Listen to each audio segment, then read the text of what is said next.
Selamat pagi menjelang siang semuanya. Selamat datang di webinar ini dengan saya Coach Albert, pelatih kebugaran dari Naluri. Saya lihat di sini udah beberapa yang join dan saya juga melihat beberapa nama yang familiar ya. Mungkin kalau udah kenal saya juga gitu di platform Nalurinya, di aplikasi Nalurinya kita mungkin ada ngobrol. Nah, hari ini saya akan bawain webinar tentang untuk tetap aktif dan membangun kebiasaan kecil yang bisa berdampak untuk seumur hidup. Nah, bagaimana sih kita bisa cara-cara mudah kita ya untuk mempertahankan kesehatan kita gitu. Mungkin saya akan tunggu sekitar 1 menit lagi ya untuk melihat teman-teman lain yang bergabung biar tidak terlalu ketinggalan sebelum saya masuk ke materinya.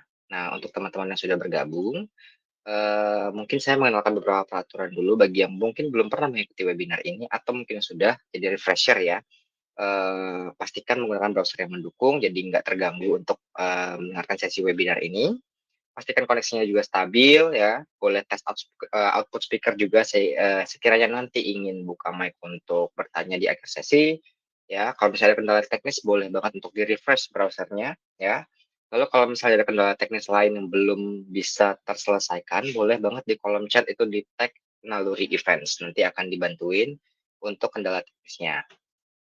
Nah, Eee, pastikan juga untuk aktif bertanya ya, karena biasanya semakin sering bertanya, semakin aktif, semakin menarik juga sesinya nanti.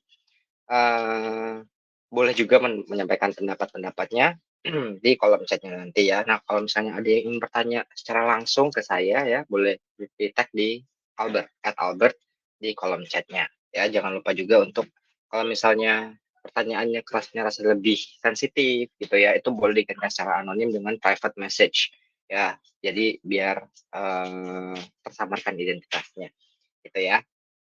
Eee, ini akan saya mulai. Kita masuk ke materi hari ini ya, seperti yang tadi saya bilang, kita ingin membahas untuk tetap aktif ya, hal-hal kecil yang bisa berdampak untuk seumur hidup, gitu. Nah, topik yang hari ini kita akan bahas ada di, layar ini dari mulai mengapa sih tetap aktif itu sangat penting, hingga bagaimana caranya kita bisa untuk tetap termotivasi. Karena biasanya ini nih yang bisa bikin kita agak turun ya, kita mulai dengan semangat dalam satu periode bisa ada satu event misalnya kayak, oh mau mulai lagi nih untuk setelah lebaran misalnya semangat banget, tapi setelah sebulan biasanya menurun. Nah, bagaimana sih bisa tetap termotivasi? Mari kita lihat semuanya ya, gitu. Nah, sebelumnya perkenalkan dengan saya kepada para peserta webinar yang baru masuk, saya dengan Coach Albert, pelatih kebugaran di Naluri, ya, yang mungkin udah pernah ngobrol dengan saya di Coach Platform. Eee, saya orang yang seperti ini, salam kenal semuanya.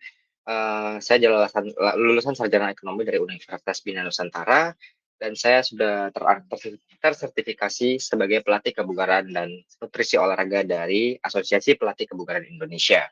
Pengalaman saya juga sudah lebih dari 5 tahun di bidang fitness atau keolahragaan dan juga, spesialisasi saya untuk di bidang peningkatan performa.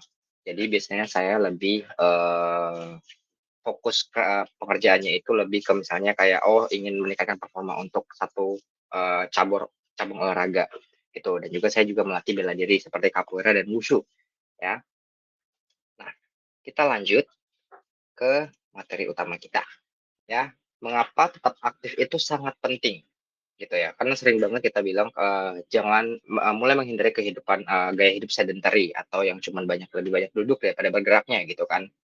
Tapi kenapa sih ini sebenarnya sangat-sangat penting gitu. Nah, sebenarnya secara realitanya, peningkatan angka komorbiditas itu cukup mengkhawatirkan dalam 2 dekade terakhir, dan ini banyak faktornya sebenarnya. Peningkatan komorbiditas ini ya bukan hanya karena tidak bergerak, tapi ada faktor-faktor lain, gitu. Nah, tapi faktor lain ini sebenarnya kadang mungkin sulit untuk dicegah, salah satu yang bisa kita cegah adalah dengan lebih banyak bergerak.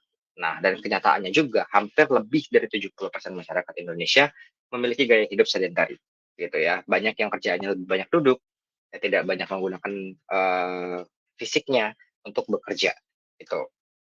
Nah, beberapa faktor penyebab utamanya juga adalah salah satunya teknologi, ya dengan zaman sekarang terutama setelah Covid ya semuanya bisa serba online. Kita bisa WFH, kita bisa kerja dari mana aja, semua ada koneksi internet yang lebih mendukung. Gadget secara tidak langsung juga sekarang lebih mendukung ya. Dulu mungkin kalau kita sekolah sebelum Covid, tidak terlalu banyak materi yang disampaikan lewat, gadget, tablet, laptop, ataupun handphone. Tapi ketika Covid masuk, semuanya murid harus punya handphone untuk mengikuti sekolah secara online, gitu kan. Nah, karena itu juga sehingga berkurang aktivitas fisik yang dilakukan, gitu. Jadi teknologi sangat berpengaruh di sini.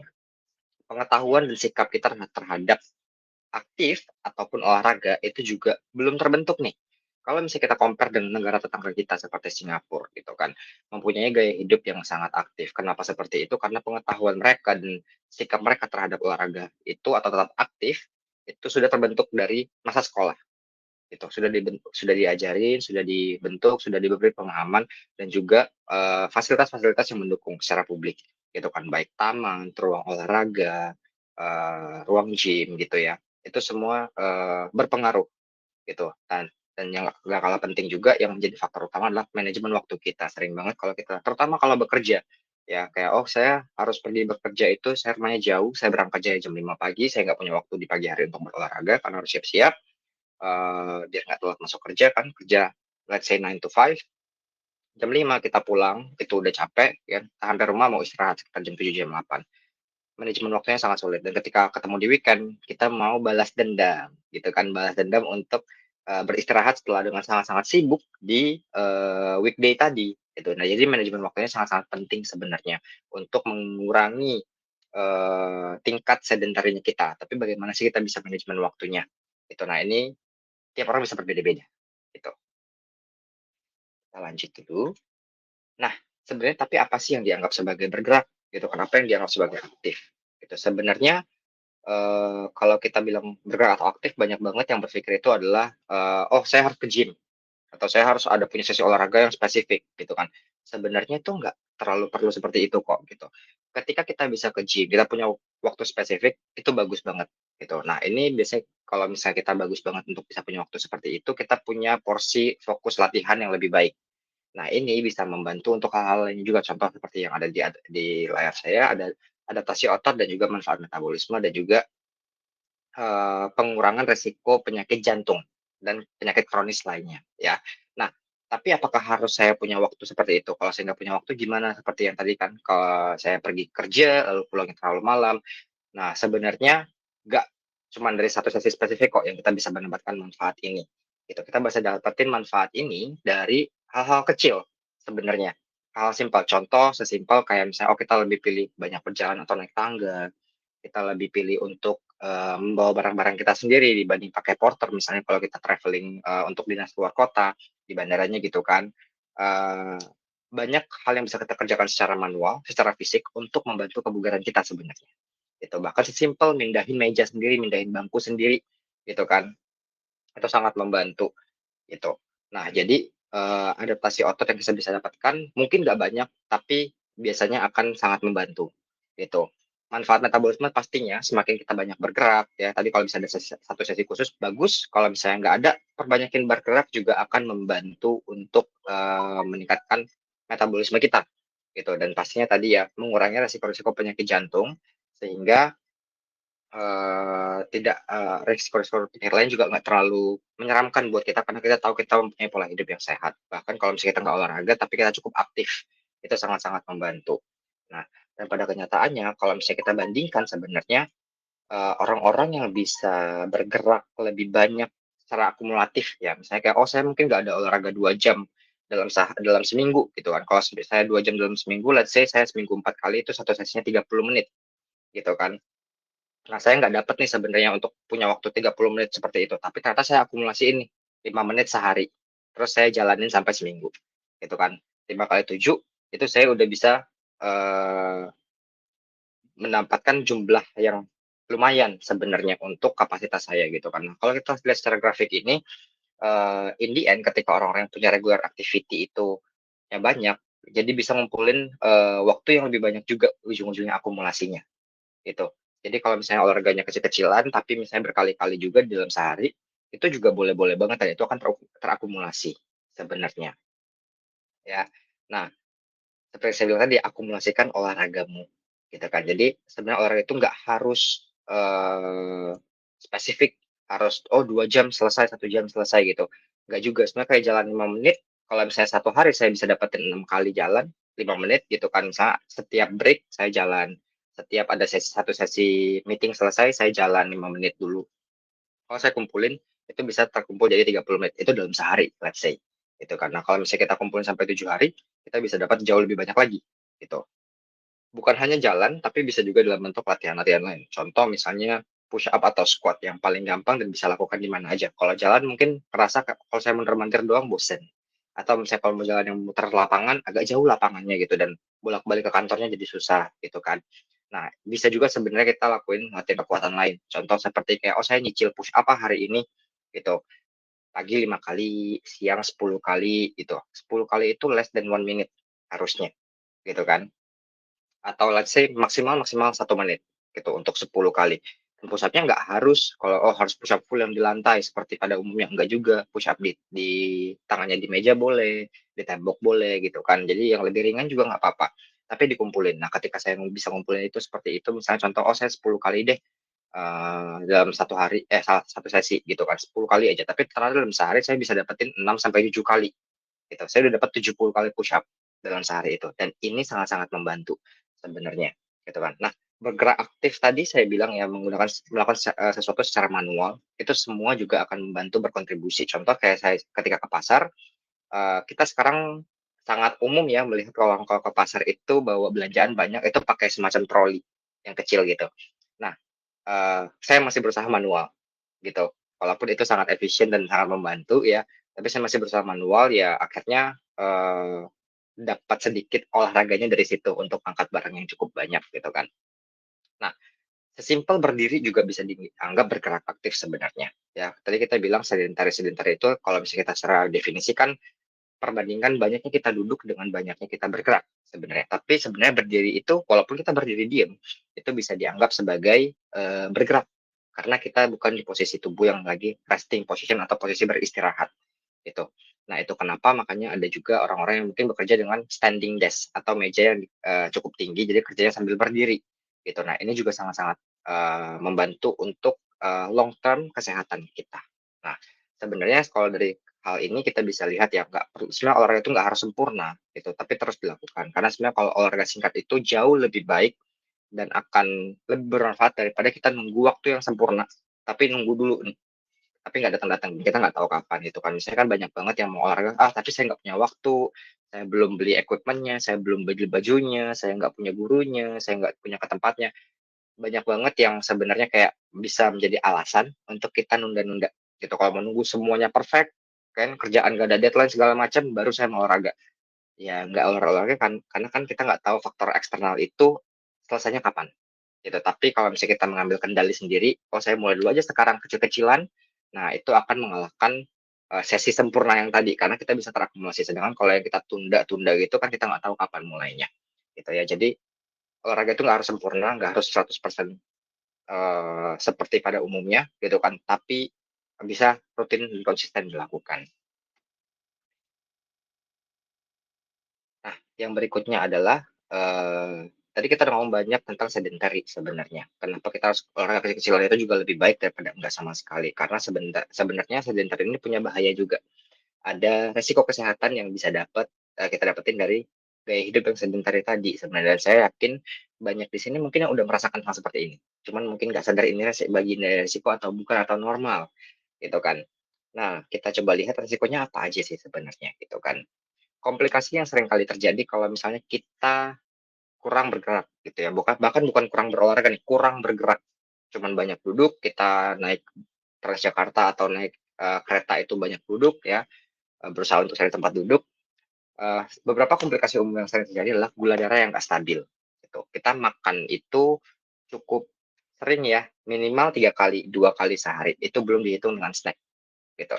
Tapi untuk, membakar apa yang kita makan, boro-boro sekali sehari, gitu kan. Jadi nggak akan bisa kita compete antara makan dan olahraga sebenarnya. Nah, ketika tambah lagi kita kurang aktif dalam bergerak, kita nggak pakai energi yang kita makan tadi, gula darah kita bisa cenderung nggak stabil, gitu. Bisa cenderung bisa tinggi karena kita again, kita makan terus, gitu kan. Nah, ini ada faktor lainnya lagi nanti terutama ada faktor genetiknya juga, ya tapi kita nggak bahas terlalu dalam dulu untuk sekarang.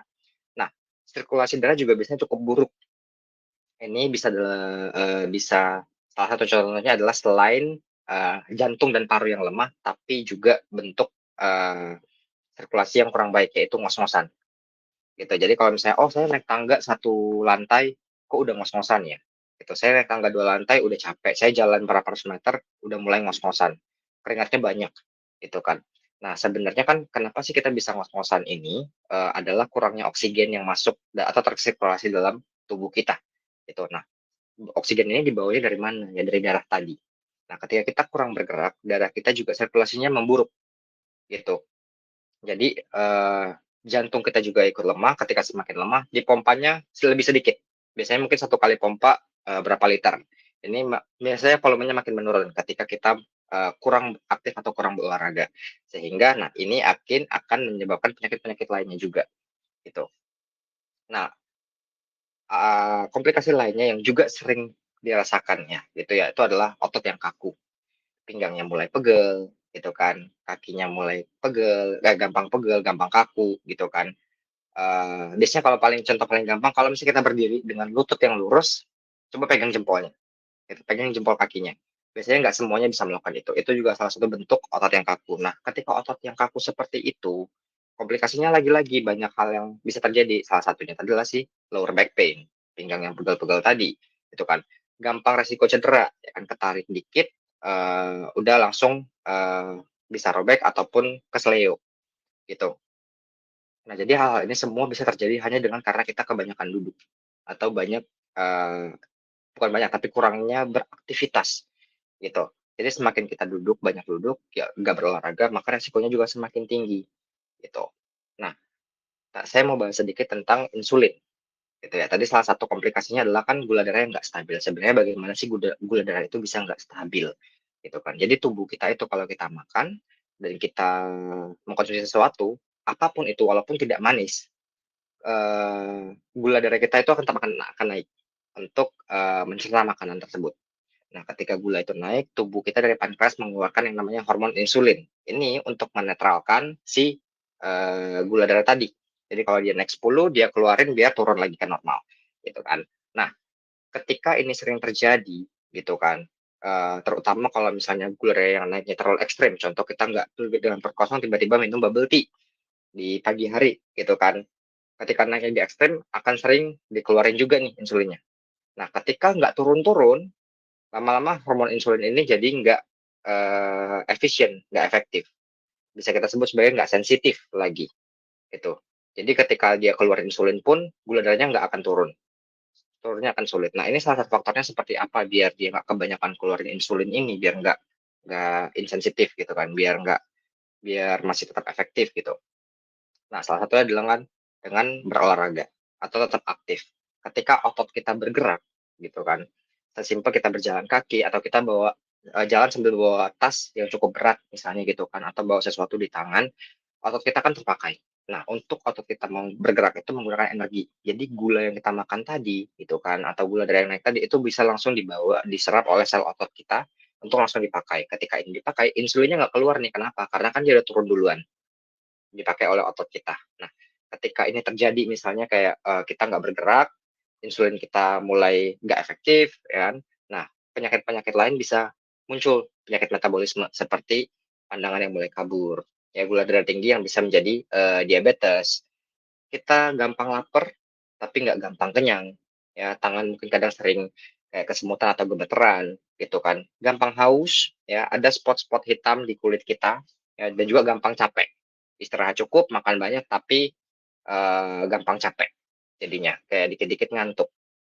Jadi itu adalah sindrom-sindrom metabolisme yang kita bisa alamin kalau misalnya kita kurang bergerak dan efek lainnya salah satunya adalah insulin tadi yang mempengaruhi tubuh tapi sudah mulai tidak efektif atau tubuh itu mulai nggak sensitif untuk merasakan insulin tadi, gitu. Nah, tapi sebenarnya kan olahraga itu tidak gampang, gitu kan. Saya juga nggak tahu apa yang harus saya lakukan buat bisa bergerak aktif misalnya, gitu. Nah, sebenarnya kebugaran atau bergerak atau untuk berolahraga itu harus diadaptasikan ke kesehatan kita, gitu.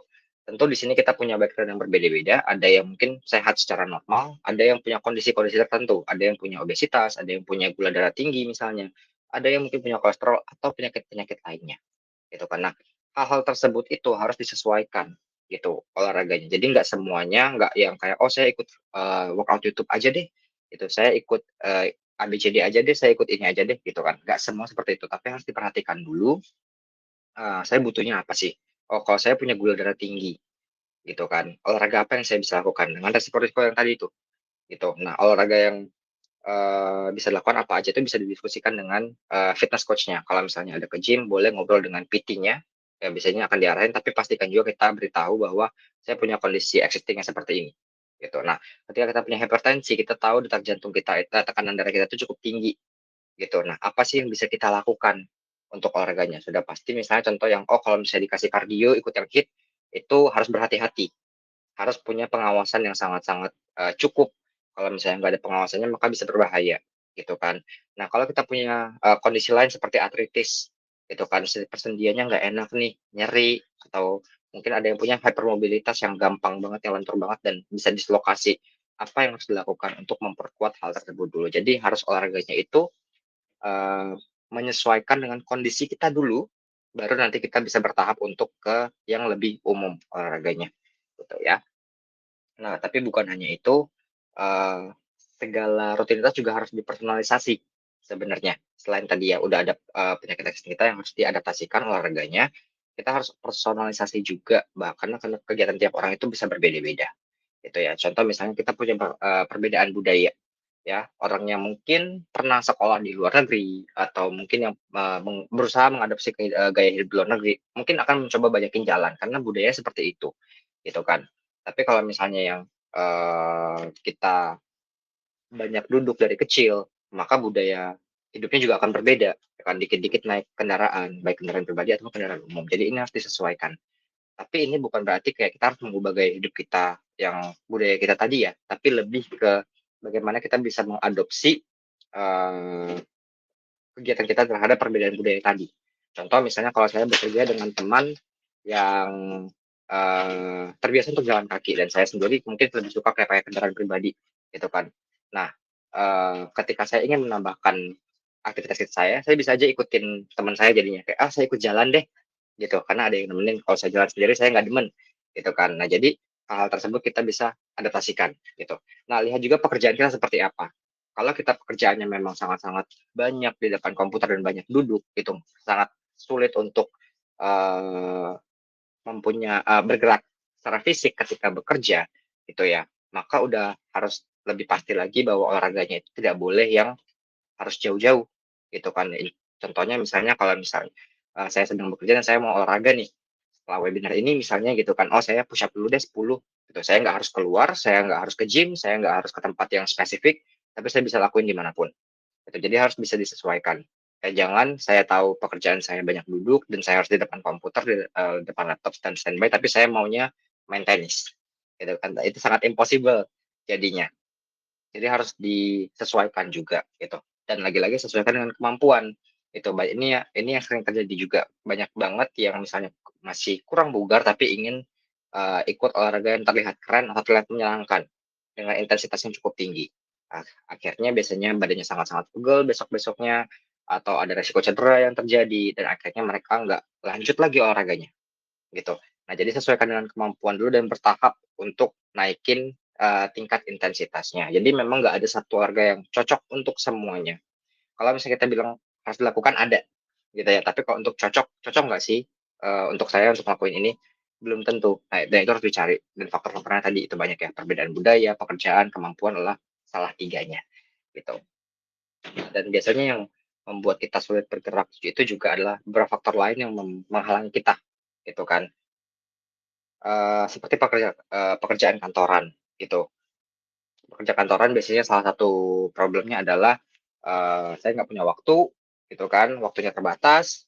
Nah, ini bisa, sesimpel untuk berdiri saat bekerja. Jadi kalau kita memang lagi banyak depan laptop, coba aja 10 menit dulu deh atau 5 menit dulu saya berdiri, nanti duduk, baru berdiri lagi 5 menit, duduk gitu. Sesimpel seperti itu aja itu membantu.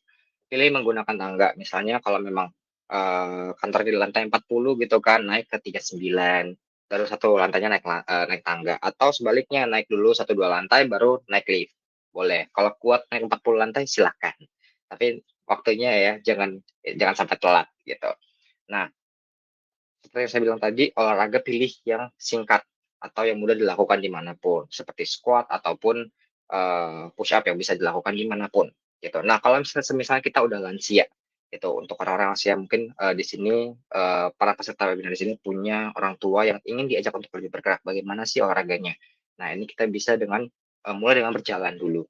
Selama masih bisa berjalan ya, bukan yang udah di kursi roda dipaksa berjalan itu nggak bisa. Tapi, yang masih bisa berjalan diajak berjalan dulu, yang penting menjadi lebih aktif. Karena kita juga tahu semakin bertambahnya umur, terutama di lansia, itu makin menurun juga aktivitas fisiknya. Itu memang karena ada, penurunan metabolisme tadi juga kan, gitu. Nah, jadi mulai dengan yang simpel dulu seperti berjalan, gitu. Ajak melakukan aktivitas sosial. Biasanya ada komunitas-komunitas gitu kan yang, ke taman bareng gitu kan. Ad Either mereka aerobik, senam yang, simpel-simpel atau tai chi gitu kan. Nah, itu boleh banget diajakin gitu, di-introduce untuk coba melakukan kegiatan seperti itu. Nah, kalau misalnya kita tipe-tipe orang yang mempunyai ruangan terbatas gitu, misalnya saya tinggal di apartemen atau saya ngekos, ruangannya saya kecil Coach, gitu, apa yang bisa saya lakukan? Nah, kita lihat dulu memang gerakan apa yang bisa kita lakuin. Nah, salah satu gerakan simpelnya yang, bisa kita lakukan adalah jumping jacks atau step jack kalau misalnya kita nggak bisa melompat tadi ya. Nah, kalau misalnya cukup untuk lompat tali, boleh banget lompat tali, gitu. Boleh mungkin lehernya digeser-geser dikit gitu. Nah, kalau misalnya nggak possible, apa sih yang kita bisa lakukan? Bisa kita lakukan olahraga kalistenik. Olahraga kalistenik adalah olahraga yang menggunakan beban tubuh kita yang sangat minim alat. Kalau ada alat bagus, tapi kita biasanya cenderung bisa melakukan tanpa alat. Contohnya seperti tadi, plank, push up, squat, pull up. Pull up butuh alat sih, tapi ya kecil ya, di pintu biasanya bisa. Nah, yang juga berfokus pada otot-otot besar, itu. Otot besar itu adalah contohnya otot dada, otot punggung, otot paha, dan otot bokong, gitu. Nah, otot perut biasanya termasuk otot kecil, tapi ini juga yang banyak dilakukan dengan cara calisthenics seperti sit up, seperti plank tadi, leg raise ya, banyak banget contohnya, gitu. Nah, tapi, ketika kita punya keterbatasan seperti itu, ruangan ataupun alat, sebenarnya kita bisa melakukan olahraga calisthenics tadi, gitu. Jadi bisa kita, tetap aktif dan tetap berolahraga. Again, tidak harus full set 1 jam gitu kan, kecil-kecilan nggak apa-apa, yang penting terus untuk dilakukan, gitu. Nah, yang berikutnya adalah, kendala umum kita, seperti tadi ya, ini kayaknya slide-nya terbalik nih. Kendala umum kita biasanya ada halangan intrinsik, gitu. Halangan intrinsik ini, eee, biasanya yang datang dari diri kita sendiri. Kalau saya bilang, biasanya perbedaannya itu adalah malas atau nggak bisa. Kalau males, segala excuse akan muncul.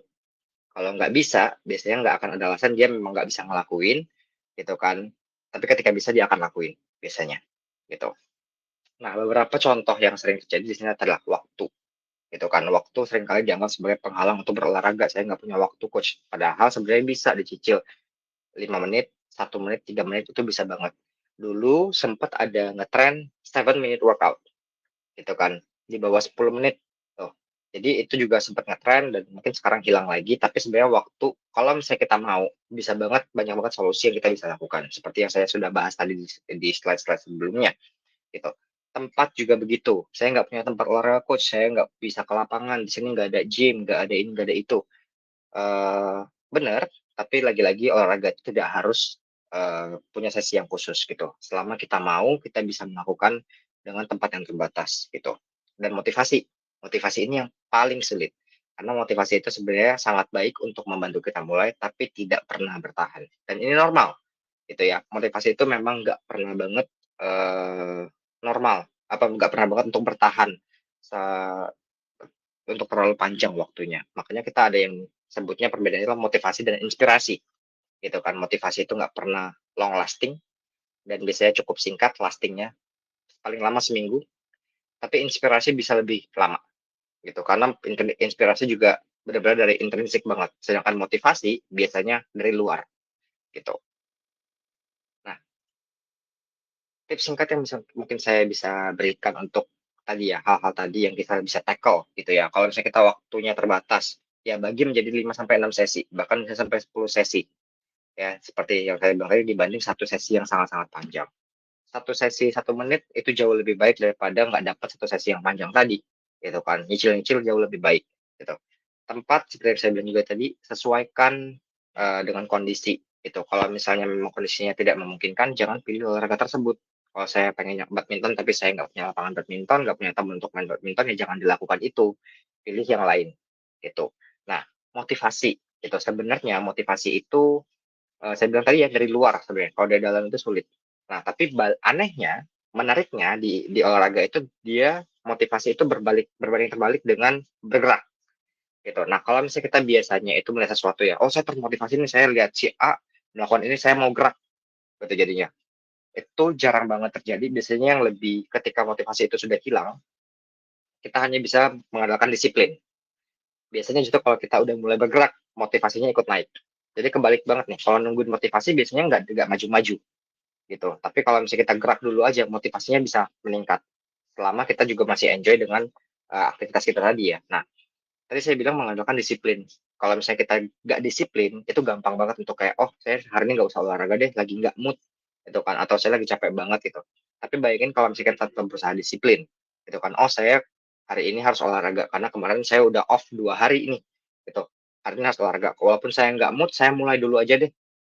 Saya nggak tahu apa yang akan terjadi nanti, sesinya seperti apa, tapi saya mulai dulu aja." Mulai dengan ganti baju, ganti baju untuk baju olahraga itu sangat-sangat membantu udah sebenarnya. Mulai dengan jalan keluar untuk ke tempat latihannya, itu atau mulai melakukan gerakan-gerakan kecil ketika mulai olahraganya, itu udah membantu, gitu kan. Itu adalah level disiplin yang kita perlukan sebenarnya, yaitu tetap mulai. Nah, biasanya ketika kita bisa mulai menyelesaikan olahraga singkat kita, gitu kan, kalau misalnya kita nggak punya waktu nih, saya punya 5 menit doang, mungkin bisa sesinya singkat, gitu. Ketika itu berhasil, biasanya motivasi kita juga naik, kayak, enak nih saya berhasil disiplin." Ada motivasinya jadinya. Bisa lebih lebih oke untuk lebih semangat untuk melakukan yang sesi berikutnya. Nah, biasanya juga kalau misalnya kita nggak terbatas dengan waktu, ketika sudah mulai bergerak, motivasinya naik, itu bisa jadi sesinya kayak 1 jam sampai 1,5 jam, bahkan kadang bisa jadi 2 jam, semuanya dilakuin, gitu. Karena yang tadi itu, mulai dengan bergerak dulu, motivasinya baru jalan sebenarnya. Makanya sebenarnya untuk bisa mempertahankan motivasi ini, perlu banget yang namanya disiplin. Itu apapun yang terjadi harus tetap dicicil, harus tetap dilakukan, itu yang namanya disiplin gitu kan, bukan kayak, "Oh saya disiplin tapi kalau ada hal-hal tertentu doang," gitu. Nah itu jadinya kurang efektif, apalagi untuk mempertahankan motivasi kita, gitu. Nah di sini boleh juga nih kalau misalnya teman-teman di sini, partisipan di sini ingin, membuat goal bareng-bareng gitu ya, boleh keluarin catatan kecil atau kertas atau ketik di HP, apa sih goal yang kita mau capai dalam bergerak kita ya, mulai mungkin dengan cara nyicil ya, nggak perlu goal yang, ekstrim terlalu jauh misalnya, "Oh saya mau turun berat badan, saya pengen berotot, saya pengen ini itu," tapi lebih goal konkretnya dulu gitu, apa yang saya bisa lakukan sekarang? Jadi kayak, "Oh sekarang saya olahraganya seminggu berapa kali deh?" Mungkin seminggu seminggu sekali. Nah seminggu sekali itu berapa lama? Gitu kan. Sekarang ini cuma jalan 5 menit, saya mungkin target goal saya adalah nambahin jadi 5 menit jadi 10 menit. Jadi bisa aja 10 menit dalam seminggu ini jadi kayak 2 hari, gitu kan. Senin, Selasa saya olahraga, sisanya saya off. Itu boleh banget gitu, especially for a good starter ya, yang baru mulai, itu boleh banget. Nah jadi goal di sini boleh coba bikin sekonkret mungkin. Apa yang harus saya lakukan dan itu lebih ke action step-nya dibanding konsepnya. Secara konseptual gampang ya, kalau saya, "Oh saya pengen turun berat badan, saya pengen berat badan saya sekian, saya pengen lebih berotot, saya pengen, bisa angkat berat sekian." Tapi itu kan kurang konkret, caranya ke sana seperti apa. Nah kita bikin yang lebih konkret, gitu kan. Nah, bisa menggunakan framework ini mungkin pasti udah familiar deh, terutama untuk orang-orang yang kerja di kantoran, gitu ya. SMART goals, gitu, specific, measurable, achievable, relevant, dan time bound. Spesifik tadi ya udah jelas nih goal-nya apa, gitu. Saya pengen, tadi ya walaupun konseptual di bagian spesifik itu boleh konseptual. Misalnya kok, "Oh saya mau sehat coach," itu nggak spesifik. Sehat itu definisinya apa, gitu kan. Atau saya mau bugar coach, bugar dalam definisi kita itu seperti apa. Contoh kalau misalnya menurut saya, oh bisa lari 5 kilo itu nggak bugar. Itu hal normal gitu kan. Nah, buat orang lain yang mungkin nggak bergerak, oh 5 kilo itu udah wow banget, apalagi lari nonstop. Jadi harus spesifik gitu. Nah, spesifik ini bisa balik ke kita, bisa balik, ke halnya sendiri, goal sendiri yang lebih spesifik. Contoh, saya mau turun berat badan tapi harus turunnya 5 kilo gitu kan, itu spesifik gitu. Bisa juga dengan caranya yang ditulis gitu, karena itu akan ngefek ke yang A-nya nanti ya gitu. Nah, measurable bisa diukur ya. Kalau misalnya saya cuma bilang saya mau sehat, itu kan nggak bisa diukur. Ukurnya gimana? Bisa sih dengan medical check up gitu kan, tapi, biasanya itu butuh waktu lama untuk mendapatkan medical check. Jadi medical check up itu minimal sekitar 3 bulan untuk bisa mendapatkan hasil yang cukup relevan. Jadi antara 1, 2 bulan itu biasanya nggak terlalu signifikan perbedaannya, gitu kan. Nah, untuk menunggu 3 bulan, motivasi kita bisa turun duluan tuh. Nah, jadi harus bisa diukur ya, apakah, eee, menuju goal kita apa enggak prosesnya, dan juga pengukurannya harus bisa cukup dekat, setidaknya seminggu sekali. Kayak kalau kita ambil contoh berat badan tadi ya, bisa turun, berat badan 5 kilo. Nah, ini kita bisa ukur per minggunya mau berapa. Misalnya per minggunya saya mau turun 1 kilo, atau saya per minggunya mau turun, eee, 0,5 kilo gitu kan. Itu bisa diukur seminggu sekali, kita bisa timbang gitu. Jadi cari yang bisa diukur dengan baik, bukan cuman, konsepnya aja yang tidak konkret tadi ya, gitu, atau yang kurang jelas jadinya. Nah, achievable, pastikan itu memang goal-nya itu sangat possible buat kita, bukan yang, bukan mengada-ngada, tapi kadang possible pun tapi nggak sehat buat kita. Contoh misalnya, "Oh, saya mau,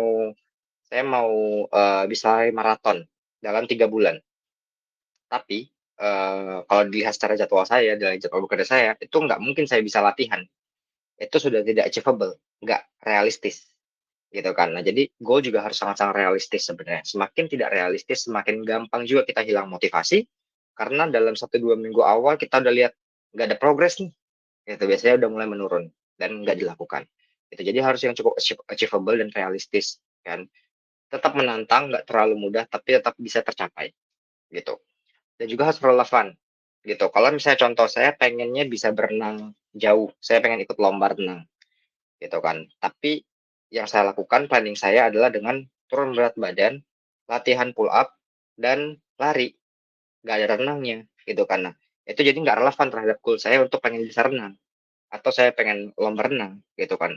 Jadi, pastikan itu juga tetap sesuai, relevan dengan spesifik goal yang pertama, gitu kan. Jadi ini juga sangat-sangat, berpengaruh untuk pilihan aktivitas kita sebenarnya. Gitu.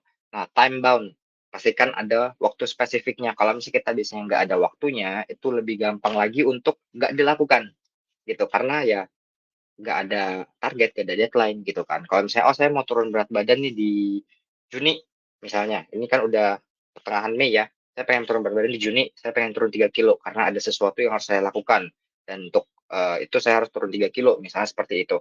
Nah, itu biasanya akan lebih memicu kita untuk tetap bertahan, tetap termotivasi untuk melakukan, olahraganya dan tetap disiplin kuncinya, gitu kan. Tapi kalau misalnya kita nggak ada waktu seperti itu, nggak menentukan gitu kan, kita nggak menentukan sendiri juga, terlalu atau waktunya terlalu panjang, itu biasanya jadi hilang motivasi. Sebenarnya tapi boleh nggak sih kita bikin waktu yang cukup panjang? Misalnya contoh, "Coach, saya mau menaikkan massa otot." Massa otot itu kan cukup lama ya, bisa 6 bulan, bisa 1 tahun gitu kan. Boleh-boleh aja, tapi syaratnya di dalamnya itu harus ada goal-goal kecilnya.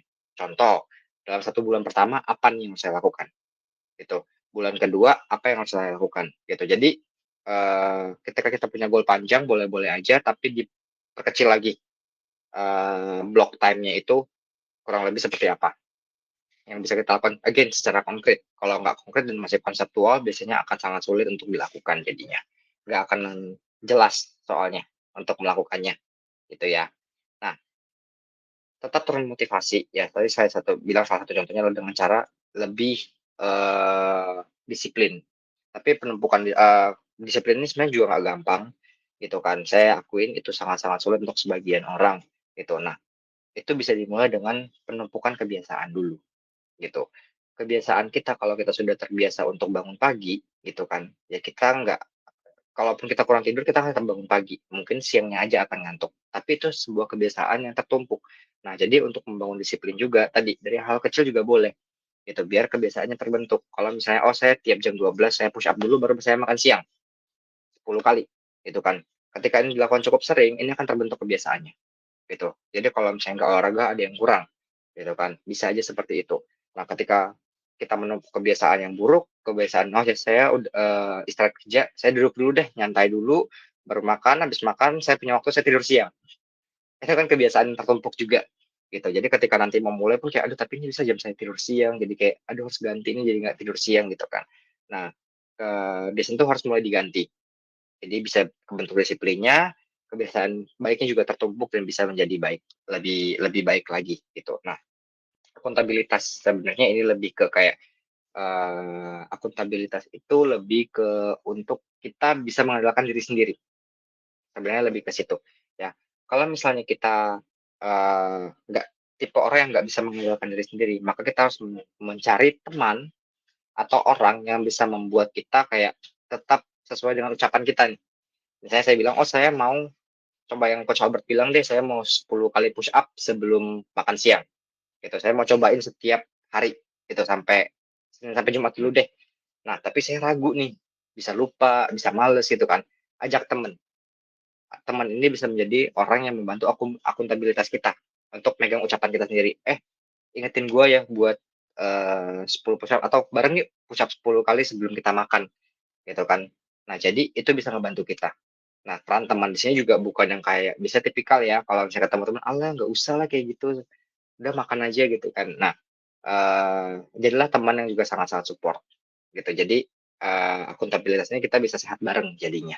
Nah, kalau misalnya nggak punya teman seperti itu, coach-coach bisa, baik punya coach PT di luar sendiri boleh, coach naluri boleh, coach manapun itu bisa membantu untuk akuntabilitas kita, gitu. Yang penting kita, menyampaikan goal kita dan butuh bantuannya apa sebenarnya, gitu ya.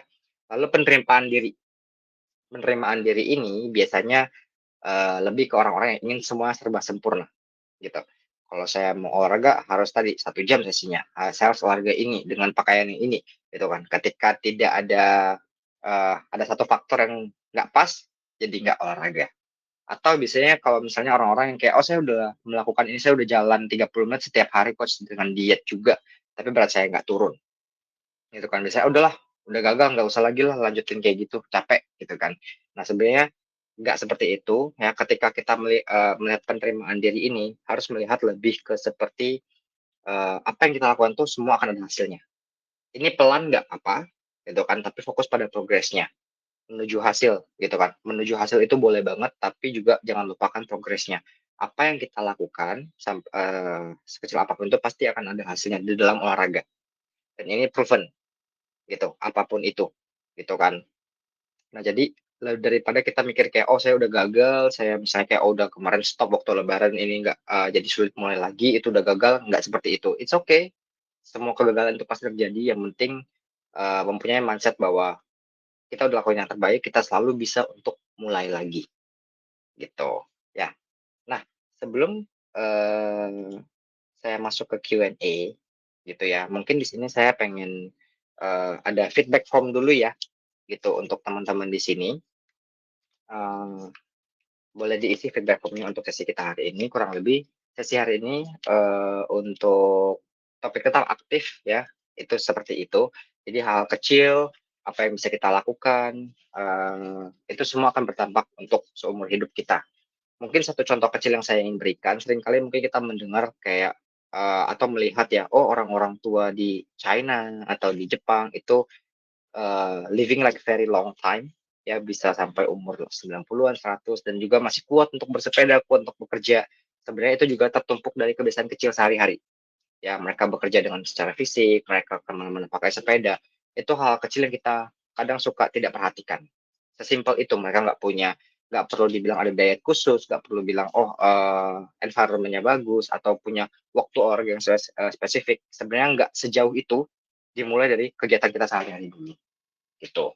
Nah, sambil mengisi feedback ya, saya juga ingin berbagi sedikit, support dan resources yang bisa kita berikan dari Naluri, ya. Di Naluri kita punya 24/7 text line gratis ya, kalau misalnya kita butuh dukungan emosional, ada yang lagi stres, ada yang lagi sedang menghadapi trauma dan nggak bisa dikeluarkan, butuh bantuan profesional, boleh banget menghubungi nomor-nomor yang ada di sini. Kita punya ada di 5 negara ini, ya yang di Indonesia nih, boleh dicatat nomor ini, ya. Nah, saya boleh di-screenshot dulu sebelum saya next. Saya berikan waktu untuk screenshot kalau misalnya mau mencatat 3, 2, ya. Nanti kalau misalnya mau nomornya boleh chat lagi aja di kolom chat. Nah, kita juga punya ada waktu konsultasi one on one, ya. Ini boleh untuk di-booking kalau misalnya mau. Nah, di sini kita bisa konsultasi secara online, kalau misalnya udah enak dengan teks line tadi pengen ngobrol langsung boleh. Nah, tapi secara virtual gitu. Jadi bisa di-booking nanti dengan psikolognya. Kita juga, bisa menilai ada asesmen yang mungkin yang udah pernah ngisi biasanya ini adalah DAS assessment gitu ataupun, penilaian kesejahteraan emosional, ya ini bisa boleh diisi juga, boleh di-scan barcode-nya kalau misalnya ingin tahu kondisi emosionalnya sekarang seperti apa nih, gitu ya. Lalu kita juga, pastinya teman-teman di sini yang bergabung mungkin sudah punya aplikasi Naluri ya, yang udah mungkin sering nge-chat dengan coach-nya, mengikuti banyak program, banyak, learning sendiri dengan modul-modul yang ada dan juga bisa diakses melalui website. Jadi nggak cuma aplikasinya aja, jadi bisa sambil kerja sambil chat dengan coach Naluri ini, gitu kalau lewat website ya, gitu. Nah, let's stay connected, boleh juga kita follow, di-follow sosial medianya jadi kalau kita ada update atau ada apapun boleh, jadi tetap terinformasikan terus jadinya, ya. Nah, kita masuk ke sesi Q&A. Di sini, saya membuka, sesi ini untuk tanya jawab bagi teman-teman di sini apakah ada yang ingin bertanya, gitu ya. Saya coba buka kolom chat dulu, ini sebenarnya tadi ada yang sudah menyampaikan ya, teman saya mengalami ini Mas, olahraganya cuma bisa jalan kaki karena pengaruh diabetes. Jalan kaki kurang dari 10.000 langkah per hari, apakah kurang? Nah, ada yang bantu jawab nih, kurang Mas, iya. Nah, saya coba tambahkan jawabannya ya. Sebelumnya ke Mas Denny terima kasih sekali sudah menyampaikan ini. Nah, yang cuma bisa jalan kaki karena diabetes memang benar banget ada hal lain lagi yang harus dilakukan. Ya, mungkin dengan medikasi biar penurunan gula darahnya dulu, atau penurunan kalau misalnya dia cukup obesitas boleh menurunkan lemaknya dulu. Nah, dan itu nggak harus ekstrim, nggak harus langsung jogging, nggak harus main alat yang berat di gym, ya tapi bisa dengan jalan kaki. Dan kalau bisa ke gym itu sebenarnya jauh lebih baik karena kita bisa mengatur alatnya dengan baik, tapi harus ada supervisi yang tepat, ya. Dan again, kalau setiap dia mulai olahraga, jangan disimpan tuh penyakit diabetesnya, mesti jangan didiemin, ya, tapi dikasih tahu ke coachnya, saya punya penyakit ini coach. Jadi mereka bisa menyesuaikan, gitu. Nah, tadi yang Kristo menjawab bertanya ya 10.000 itu kurang nggak sih dari sehari, untuk sehari itu kurang nggak? Nah, ada jawabannya yang cukup kurang. Ya, sebenarnya kurang atau tidaknya tergantung konteks. Kalau misalnya saya bilang kurang, ya kurang, tapi kurang buat apa nih? Tujuannya apa? Kalau misalnya saya ternyata Mas Kristo cuma punya waktu untuk jalan 5.000 langkah per hari, ya itu sangat-sangat cukup. Karena kemampuannya sampai di situ.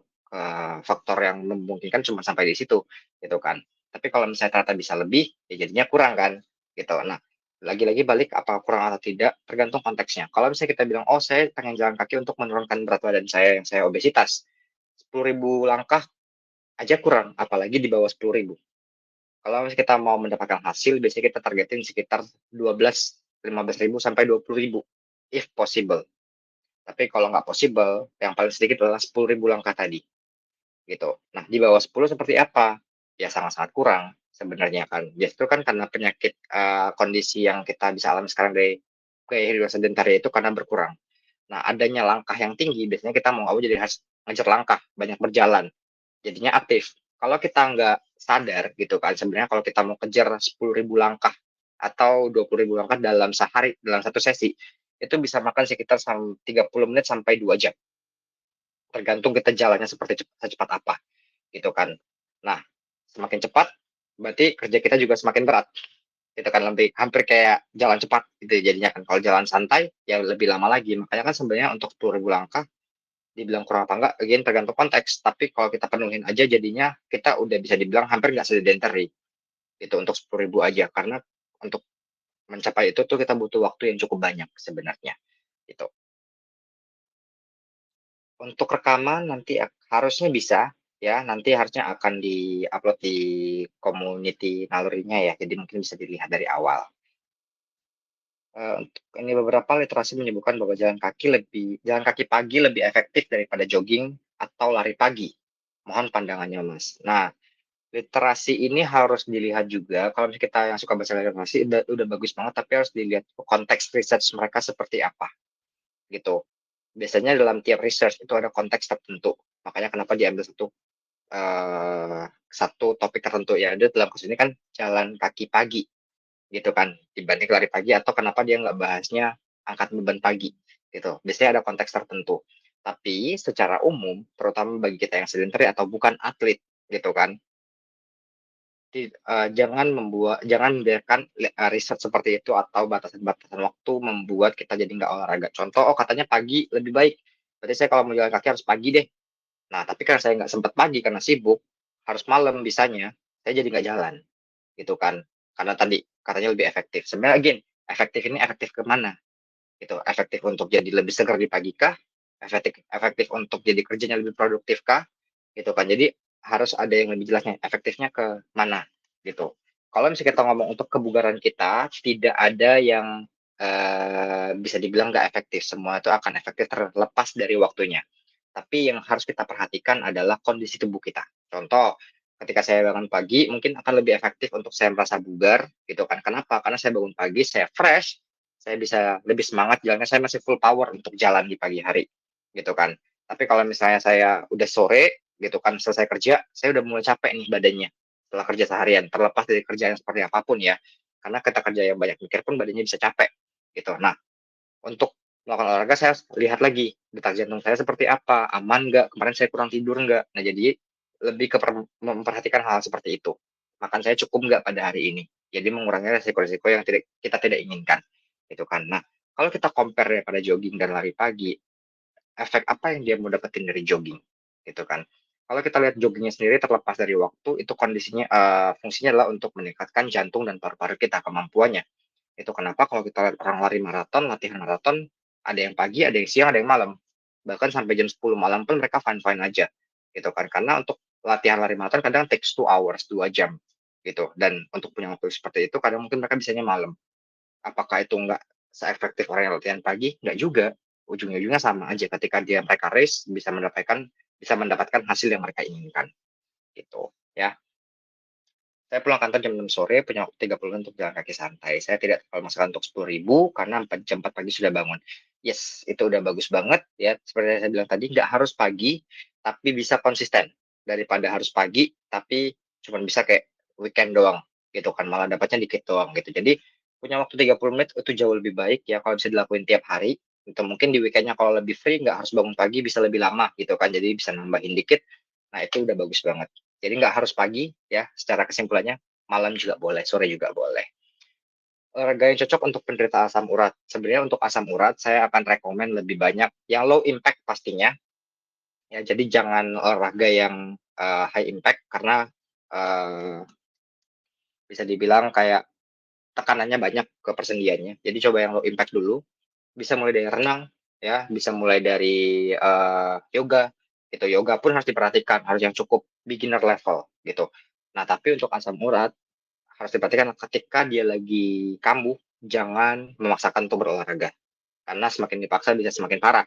Ya, kan biasanya kalau ada obat-obatannya, ada medikasinya, dikonsumsi dulu secara rutin, jangan bolong, ya, ketika nanti, gejalanya sudah menurun, nah itu boleh berolahraga. Seperti yang tadi saya bilang, mulai dengan yang low impact. Kalau misalnya salah satu yang saya sering sarankan adalah latihan beban, gitu. Karena latihan beban kita bisa atur impact-nya, kita bisa atur intensitasnya secara mudah, gitu kan. Jadi lebih aman juga, dan ini nanti ke depannya bisa membantu metabolisme biar asam uratnya nggak kambuh-kambuh lagi, gitu. Yaitu memiliki masa otot yang cukup tadi, gitu. Olahraga yang aman untuk penderita asma, sebenarnya kardio juga masih aman, tapi harus dilihat dulu dia trigger asmanya seperti apa.